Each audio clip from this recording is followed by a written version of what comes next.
All right, Curry here joined the Dallas Mavericks, returning on a 4-year, $32 million deal. Yeah, of course, he spent 70 games with Dallas back in 2016, 2017 before getting hurt. And then he got hurt. He had to get surgery. He sat out the entire 2017, 2018 season. That was a big loss for the Mavs. There was a point in time where Dallas believed Dennis Smith Jr. and Seth Curry was their backcourt of the future, which is hilarious looking at it now. But now you bring in a great shooter, because that was one of the biggest weaknesses with this Dallas Maverick team. The dude shot 45% from three with Portland this past season. And then in the playoffs, had that game where he erupted for 16 points. He defended his brother, Steph Curry, really well against the Golden State Warriors when he had to. And look, one of the biggest things for the Mavs signing Seth, there's so many Currys now, Seth Curry, is the fact that he played great in Dallas. Like, while he was here, he had an incredible run. It was kind of a breakout season for him. Career high in points per game, career high in assists per game. Nearly, at the time, it was a career high in three-point percentage per game, and then he was also playing consistently 29 minutes. So the Mavs get a chance to bring him back and kind of prove that, hey, I deserve 4 years. You know, Seth is in the prime of his career, and they get a shooter. I mean, he's a guy that comes off the bench, potentially starts if things kind of go south for the rest of free agency. But I think he will come off the bench and be, again, another 29-minute per game player for the Dallas Mavericks. I loved the signing. At $8 million a year, I kind of thought Seth was going to get closer to 12, and luckily he didn't, and the Mavs landed him at just about 8 per year. 4 years, $32 million was the deal there. All right, so grade the signing then, Jimmy. A, B, C, D, or F? I mean, as a player and as a fit, I'll give it an A, but I'll be realistic and give it a B. Okay. Just because, 4 years is tough, and it all came after things kind of fell apart in Dallas early on. But as a fit, A. Just the contract. If he pans out, it's an A, but I'll give it a B for now. I'm more on the B side. I'm glad Dallas did something. Exactly. Because it was getting to the point where, are they just going to whiff on everybody? Yeah. They were trending towards a disastrous free agency. This helps it a little bit, but still not quite back on track fully. They do continue to bring back their own guys. Maxi Kleber, he's also coming back here. 4-year, $35-ish million deal. And say what you want about Maxi Kleber. If you don't know, who he is, you should get familiar, because he is a really good shot blocker. He became a really good role player for the Dallas Mavericks. And then 4 years, $35 million is actually really team-friendly, because there is a team option on the 4th year.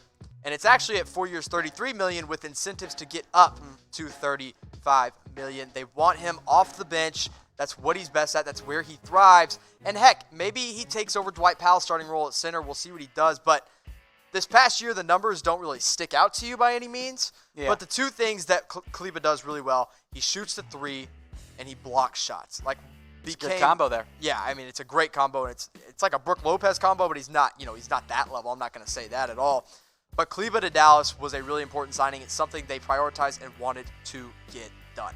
All right, so grade this signing, A, B, C, D, or F? In all honesty, for the Mavs, because he's a team guy and because they brought him back and he's part of their core, I'll give it a B+. Again, 4 years is a long time to commit to somebody, but the fact that it's so team-friendly, that's why I give it the plus on the B. I'll give it a flat B-ish on that one. Okay. He's fine. I do think at some level you're kind of hanging upwards of, for his ceiling. Yeah, that too. I think that's true with Seth Curry. It's not like you're getting an incredible steal. Right. It's also something where, hey, the Mavs had a horrible first day of free agency.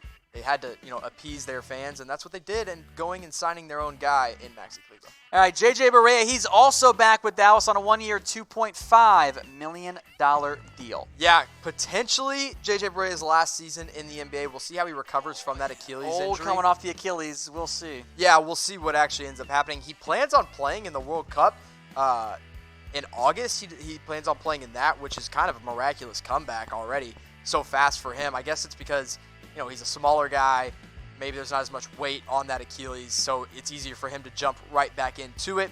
Again, this is a glue guy for Dallas. He's been a part of the franchise for so long. He was there in 2011 during that magical run. Left, had really terrible time in Minnesota, came back, and then now signing for a minimum deal with the Mavs. In theory, he's going to be your third point guard still? Absolutely, because maybe if you don't sign anybody else, maybe he does play a bigger role with Brunson. But of course, Luka's going to play plenty of ball handling responsibility. Luka will be the primary ball handler. Mavs fans would rather have Jalen Brunson running the point and getting JJ Barea's minutes. And heck, you could even throw Seth Curry into that point guard position. He ran the pick and roll incredibly well. I wouldn't be mad. I don't think Mavs fans would be mad to see Curry, Jalen Brunson, and Luka steal the ball handling role away from him. I think what this really is for Dallas is they get a veteran who's been a part of a team and someone that can really help out that locker room for the Mavs. Last season, before going down with an injury, Barea did put up 10.9 points per game and 5.6 assists. He was having a really good season off the bench when Dallas was actually trying to win games, and then he went down with injury. So we'll see what Barea brings to the Mavs this upcoming season. It ranges from anywhere, I think, from literally nothing because that injury does not recover in time or doesn't recover properly to, hey, he still ends up being a decent backup point guard for you. Yeah, absolutely. Shooting kind of has declined too. Shooting has definitely declined. He's kind of a guy that just attacks the rim and gets under other teams' skin. So we'll see what happens with JJ Barea in Dallas. Definitely needed to bring him back because he's been so loyal to the franchise. All right, folks, what's your favorite candy? Let us know in the comment section. I'll get some shout-outs here as well in the process there. What is it? I like two. Okay. Reese's Peanut Butter Cups are like the Great go-to choice. But if I'm just looking for a snacky kind of candy, hot tamales are so good, even though they just burn my mouth off and I have to drink a whole glass of water with every I don't single know bite. why that's what you go with. I know. Every time I say it, why is it hot tamales? Literally no one else puts hot tamales, ever says top two, hot tamales. Well, that's literally never been the case. They are. Not even the inventor feels that way. Somebody said Oreos. Oreo is not a candy. It is a cookie. Yeah. It does not. I like chicken nuggets as a candy. Hey, wait, whatever candies, works. not desserts here, guys. Yeah. Baklava is not a candy. There's either. a lot of Skittles in here. Skittles are a great choice. I guess Marshawn Lynch is watching here. I'm also a big fan of gummy bears. I'm a sucker for those. I'm waiting to see one person say hot tamales. I got somebody tell me hot tamales here. A bad sweet tooth there. Dude, no one wants that. Somebody said Reese's isn't a candy. What is it? Yes, it is. What else would it be considered? Yeah. Of course it's there. That's absolutely the case there. All right, someone did say hot tamales there. Thank you to whoever that was. Throwing a couple Oh, hot there's tamales. a few! Yeah, hey. They're all just helping you out there. All right. Thank you. All right, let's move then to Danny Green. Look, the Mavs think they can get him, Jimmy. They think that they can pull it off. Well, the report from a guy that he does a podcast with is that the Mavericks are the front runner if Kawhi Leonard leaves Toronto, meaning Kawhi Leonard does leave Toronto. If Kawhi Leonard does go back to Toronto, they're the favorite. They'll overpay, go over the cap to sign Danny Green, But there's also obvious interest from the Lakers looking to fill out their roster with some second-tier guys if they miss out on Kawhi, of course. But really, Danny Green's entire decision just hinges on what the heck does Leonard do? They played in San Antonio together. They played in Toronto together. I'm sure they'd love to stay together, but I think Kawhi's more worried about Green's more worried about what Kawhi does than Kawhi is worried about what Green does. All right, so Green coming off a good year for the Toronto Raptors. Over 10 points per game, shot really well from deep. A big uptick there in his three-point shooting. That's a big reason why he's so coveted right now. Yeah, and a great defensive player. Kind of always has been. Always been kind of a glue guy in a starting lineup. And what he would do in Dallas is immediately step in as their new starting two guard because Tim Hardaway Jr. is really, really good.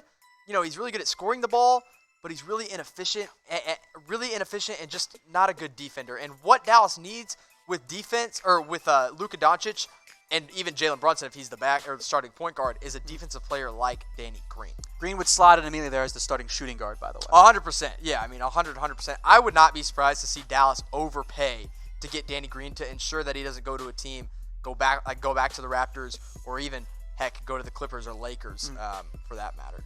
All right, so if Green leaves Toronto, of course, where would he fit better? Type DAL for the Mavs, LAL for the Lakers. I said Dallas, and I'm going to stick with it. Now, if Kawhi Leonard goes to the Lakers, it's obviously the Lakers. But if it's the Mavs make a lot of sense because he immediately becomes a starter. His role is super defined there. And what they need is shooting and defense, and that obviously immediately makes him a hotter commodity. So for the Mavs. All right, let's move then to DELON WRIGHT. The Mavs have interest there, which okay. I guess. That's just my response to it here. There's been some buzz within Mavs social media and Mavs fans that DELON WRIGHT actually makes a lot of sense alongside Luka Doncic. And he is restricted. I don't think, if he commands anything more than a mid-level or even a minimum, I think it's overpaying for him because he can't shoot.